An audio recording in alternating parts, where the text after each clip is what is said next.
여러분 안녕하세요. 네, 오늘은 돈과 행복에 대해서 좀 얘기를 하려고 하는데요.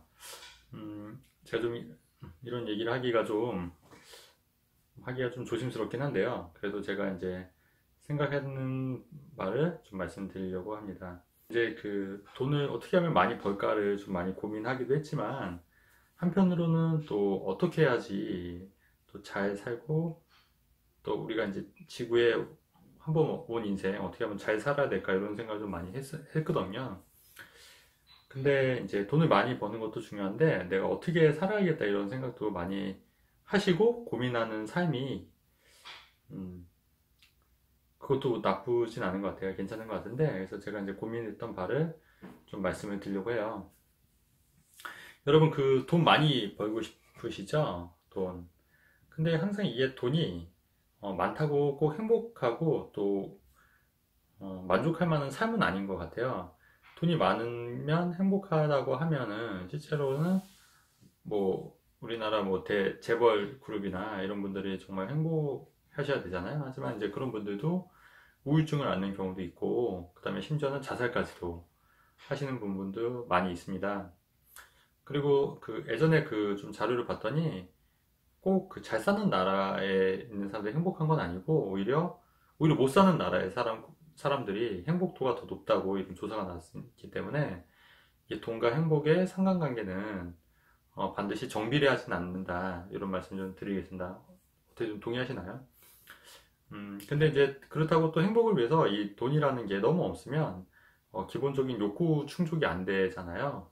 그래서 제가 볼 때는 이 돈은 그 행복하기 위한 어, 필요 조건이지만 또 충분 조건은 아니다. 이런 말씀을 좀 드립니다. 다 아시는 내용이긴 할까요?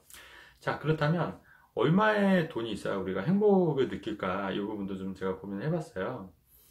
사실은 이 돈이라는 게 그 한계 효용의 법칙이라고 해서 어느 정도 우리가 이제 음식을 먹으면 처음에 배고플 때 엄청 맛있잖아요. 근데 자꾸 먹다 보면 배가 부르면 맛이 덜 느껴지고 맛이 없어지고 결국 못 먹지 않습니까? 제 생각은 돈도 그런 것 같아요. 돈도 자기의 그릇이 있는데 그 그릇을 충족이 되면은 행복감도 올라가지만 그 이상의 행복감은 사실 크게 늘어나진 않더라고요. 그래서 돈도 한계 효용의 법칙이 적용이 된다. 그 말은 뭐냐면 그 우리가 행복한 삶을 살기 위해서 그리고 또 하나 생각할 게 여러분 그 돈과 시간 중에 어떤 게 더 중요하다고 생각하세요? 둘 다 중요할 수도 있지만 제가 생각할 때는 또 시간도 돈 못지않게 중요하다고 생각합니다. 그렇기 때문에 이 시간을 정말 또 알뜰하게 쓰고 행복하게 쓰기 위해서 돈은 우리가 그런 시간을 쓰기 위한 도구다 이렇게 생각했을 때 한계 효용의 법칙에 의해서 이 돈이 내가 행복한 삶, 이 시간을 자유롭게 쓸 수 있는 그 시간까지 충족이 될 때까지만 벌면 되지 않을까 제가 이런 결론을 내렸습니다. 동의하시나요, 여러분? 네. 근데 이게 개인마다 다 다른 것 같아요. 사람마다 또 다르고, 실제로 내가 그 계산을 했을 때 과연 얼마가 있어야지 내가 좀 자유로운 삶을 살 수 있는가를 좀 계산을 해봐야 될 것 같은데, 일단은 저는 이런 생각을 해봤어요, 여러분. 예를 들어서 내가 한 달에, 그냥 자유롭게 사는데 필요한 자금이 300만 원이다. 예를 들어서 300만 원이다. 그러면 여러분, 얼마의 돈이 있으면 되냐면, 역으로 한번 생각해 볼게요. 내가 한 300만 원만 있으면 그냥 행복하게 살 수 있겠다. 내가 하고 싶은 거 하고 좋아하는 일 하고 돈을 구애받지 않는 삶을 살겠다. 그러면 300이면 3,600이죠. 네, 그러면 제가 볼 때는 한 5억 정도면 한 6%좀 이상의 수익률을 거둔다고 하면은 충분히 5억에 6%면 3천만 원이지 않습니까? 한 6, 그러면 한 달에 한 250만 정도 되니까 한 5, 6억 정도의 자금만 있으면 아니면 수익률이 한 7% 정도의 수익률이 있으면 충분히 가능한 거예요. 그죠? 근데 여러분 뭐 6%, 7%짜리가 어디 있냐고 말씀하지만 실제로 대출을 활용했을 경우거나 부동산 투자 같은 경우에 6%, 7%, 심지어 뭐 8%, 어떤 경우에는 뭐 9%, 10%까지 수익률이 나오는 그런 월세 임대 수익이 나오는 그런 부동산도 있어요. 그렇기 때문에 5%, 6%, 그러니까 금융 상품만 이제 생각을 하면은 그게 말이 안 된다고 생각할 수 있겠지만 실제로 부동산에 그렇게 임대 수익률이 나오는 그런 상품들이 있기 때문에 그런 거를 잘 투자만 하면 매매 차익도 거둘 수 있지만 다달이 그 현금 흐름이 발생할 수가 있습니다. 자, 그러면 6% 잡았을 때 한 10억 정도 있으면 6천만 원이잖아요, 1년에. 그러면 한 달에 한 500만 원 정도니까 내가 한 달에 500만 원 정도면 충분히 자유롭게 살 수 있겠다. 그러면 한 10억 정도만 자금이 있으면 되는 거예요, 여러분. 네, 근데 이제 한번 이것도 생각해봐요. 내가 과연 이 10억의 자금을 만들기 위해서 앞으로 얼마나 더 노력을 할 것인가. 그러니까 무슨 말이냐면 내가 1년에 월급이 한 3천만 원밖에 안 돼요. 3천만 원. 근데 현실적으로 이 3천만 원을 가지고 10억을, 월급만으로 10억을 만들기는 사실상 불가능하지 않습니까? 그렇다고 하면은 다른 방법을 찾아야죠. 투자를 하건, 투잡을 하건, 사업을 하건, 다른 방법을 써서 돈을 벌 수 있게끔. 그리고 또 너무 또 현실적인 목표가 아닌 좀 너무 과도한 목표를 세우게 되면 평생 돈만 벌다가 그 시간을 다 보낼 수 있어요. 예를 들면 어떤 사람은 뭐 1,000억이 목표다. 1,000억. 근데 현실적으로 투자해서 뭐 1,000억도 뭐 가능하고 어떤 분은 뭐 100억이 목표다. 그럼 뭐 현실적으로 가능한데 100억을 딱 모았어요, 이분이. 근데 100억을 딱 모으고 그 다음날 죽었어요. 왜냐면 100억을 모았을 시점이 75세였기 때문에. 네, 그런 경우가 있지 않습니까? 평생 그냥 돈만 모으다가 인생을 다 허비하는 거예요.